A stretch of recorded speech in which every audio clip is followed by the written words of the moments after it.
Bismillahirrahmanirrahim. Assalamualaikum warahmatullahi wabarakatuh. Innal hamdalillah nahmaduhu wa nasta'inuhu wa nastaghfiruh wa na'udzu billahi min syururi anfusina wa min sayyiati a'malina. May yahdihillahu fala mudhillalah wa may yudlilhu fala hadiyalah. Asyhadu an la ilaha illallah wahdahu la syarikalah wa asyhadu anna Muhammadan abduhu wa rasuluhu la nabiyya wa rasula ba'da.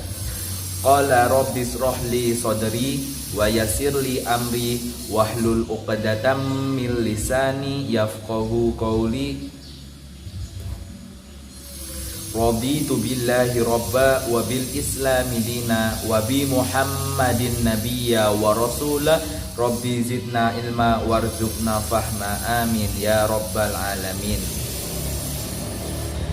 Sebelumnya saya izin memperkenalkan diri. Nama saya Muhammad Yusuf Soleh, nomor NPM 1901011103, dari kelas A, jurusan Pendidikan Agama Islam, Fakultas Tarbiyah dan Ilmu Keguruan, Institut Agama Islam Negeri Metro. Pada kesempatan kali ini saya akan membuat video dakwah atau tausiah, yaitu dengan tema tetap beriman di kala sendiri. Yang saya hormati dosen pengampu mata kuliah ilmu dakwah, yang saya takzimi beliau Bapak Dr. Haji Agus Wan Khotibul Umam MA, selaku dosen pengampu mata kuliah ilmu dakwah, yang telah menuntun saya, yang telah memberikan saya kesempatan untuk memberikan tausiah seputar dunia dakwah. Tema yang akan saya sampaikan pada kesempatan kali ini yaitu tetap beriman di kala sendiri. Kemudian yang saya hormati saudara-saudaraku yang menonton video tausiah saya pada kesempatan kali ini, semoga semuanya tetap sehat dan tetap dirahmati oleh Allah Subhanahu wa taala. Alhamdulillah, pertama-tama marilah kita senantiasa panjatkan puja dan puji syukur kita atas kehadirat Allah Subhanahu wa taala, yang mana masih memberikan kita karunia segala limpahan nikmat, terutama kesehatan, dan nikmat yang paling utama adalah nikmat iman dan Islam yang kita rasakan sampai saat ini. Semoga kita berharap kepada Allah Subhanahu wa taala bahwa sampai akhir hayat kita tetap berada dalam keimanan dan dimatikan dalam keadaan Islam.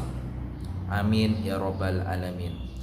Kedua kalinya sholawat serta salam marilah senantiasa kita limpah curahkan kepada Nabi Agung Muhammad sallallahu alaihi wasallam.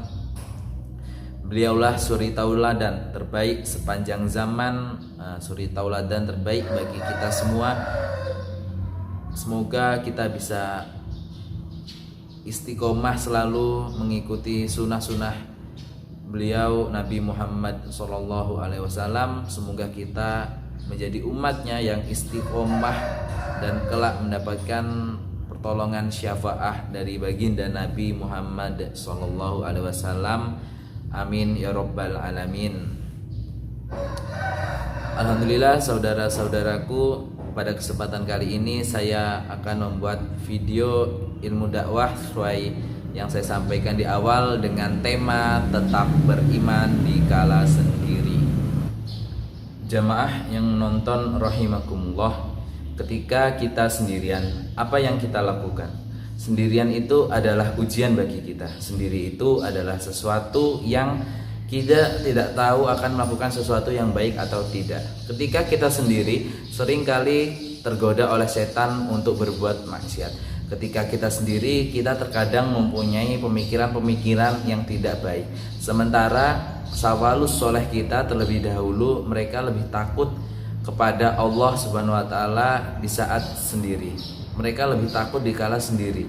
Maka kewajiban kita agar kesendirian kita tidak berubah menjadi malapetaka karena maksiat kita harus membekali hati dengan rasa takut kepada Allah Subhanahu wa taala, seperti yang salafus soleh contohkan, karena ketakutan dikala sendirian. Kenapa?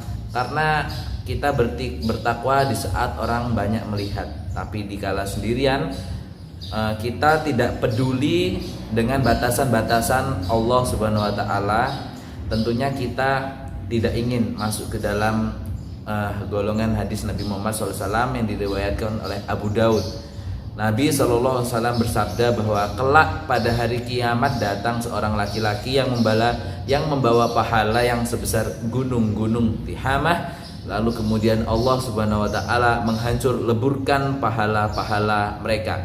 Lalu para sahabat bertanya, "Siapa mereka wahai Rasulullah?" Kata Rasulullah Shallallahu Alaihi Wasallam, yaitu dalam hadisnya, sesungguhnya mereka adalah saudara kalian dan dari golongan kalian. Mereka mengambil malam sebagaimana kalian ambil, mengerjakan qiyamul lail dan ini. Tetapi mereka adalah kaum yang jika bersendirian mereka berani melanggar hal yang diharamkan. Hadis ini sahih riwayat Ibnu Majah. Kita tidak ingin masuk ke dalam hadis tersebut kan ya. Maka itu akan mengakibatkan amalan kita digugurkan karena kita dikala sendirian bermaksiat kepada Allah Subhanahu wa taala. Kita hendaknya takut akan hal ini dikala sendirian sesuai dengan firman Allah, sesungguhnya orang-orang yang takut kepada Rob mereka di saat mereka sendirian, bagi mereka ampunan dan pahala yang besar. Quran Surah Al-Mulk ayat 12. Saudaraku, ketika seseorang lebih takut kepada Allah di saat di hadapan manusia, tapi dikala sendirian ia tidak takut, ini yang dikhawatirkan. Kenapa demikian?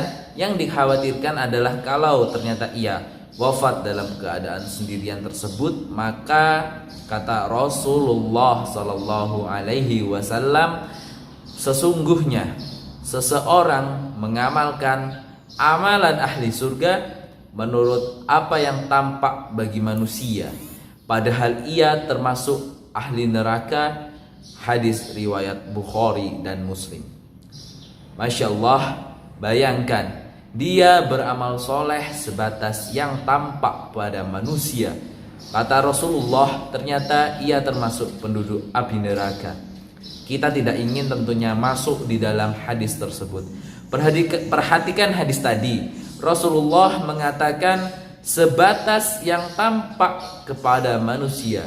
Di hadapan manusia dia kelihatan takut kepada Allah, tapi ketika dia sendirian dia menjadi seseorang yang melanggar batas-batasan yang Allah larang. Kita perlu lebih takut dikala kita sendirian, karena di saat kita sendirian Allah Subhanahu wa taala sedang menguji kita agar tidak bermaksiat kepadanya. Allah Subhanahu wa taala berfirman, "Wahai orang-orang yang beriman, Allah akan menguji kamu dengan sedikit dari binatang buruan yang bisa kalian capai dengan tangan dan tombak-tombak kalian di saat kalian sedang berihram, agar Allah Subhanahu wa taala tahu siapa yang takut kepada Allah di saat sendirian." Quran surah Al-Maidah ayat 94. Lihat saudaraku, sahabat dengan binatang buruan sangat mudah untuk diambil dengan tangan mereka di saat berihram. Pada saat berihram haram hukumnya berburu. Nah, saudaraku, kalau di zaman sahabat Allah menguji mereka dengan binatang buruan, Allah mengatakan agar Allah tahu siapa yang takut kepada Allah di saat sendirian. Kita pun demikian saudaraku. Kita diuji oleh Allah Subhanahu wa taala dengan smartphone. Allah Subhanahu wa taala menguji dengan gadget. Di sana kita bisa melihat hal-hal yang diharamkan oleh Allah Subhanahu wa taala. Terkadang ketika kita sendirian tidak ada orang yang melihatnya. Ternyata kita menjadi orang yang tidak takut kepada Allah Subhanahu wa taala. Ternyata kita menjadi orang yang berani untuk melanggar batasan-batasan Allah Subhanahu wa taala. Kita tidak ingin, saudaraku, hal itu terjadi pada diri kita. Bagaimana caranya? Yaitu dengan cara mempertebal rasa takut kepada Allah Subhanahu wa taala dan muraqabah, yaitu kita merasa selalu diawasi oleh Allah Subhanahu wa taala. Karena Allah adalah Rabbul Izzati wal Jalalah. Ingat, Allah Subhanahu wa taala selalu mengetahui gerak-gerik kita. Sebagaimana Allah Subhanahu wa taala berfirman, yaitu Allah mengetahui mata yang berkhianat dan apa yang disembunyikan di dalam dada manusia. Quran surah Al-Mu'min ayat 19. Allah mengetahui di saat kita sedang sendirian. Dan ingat, malaikat yang mencatat amal solih kita pun telah mencatat amalan-amalan kita. Maka coba ketika kita sendirian, hadirkan perasaan diawasi oleh Allah Subhanahu wa taala. Hadirkan di saat kita sendirian itu, kita pikirkan bagaimana jika kita wafat dalam keadaan berbuat maksiat. Na'udzubillahi min dzalik. Kita tidak ingin wafat dalam keadaan yang su'ul khotimah. Saudaraku, bagaimana kita ketika sendirian?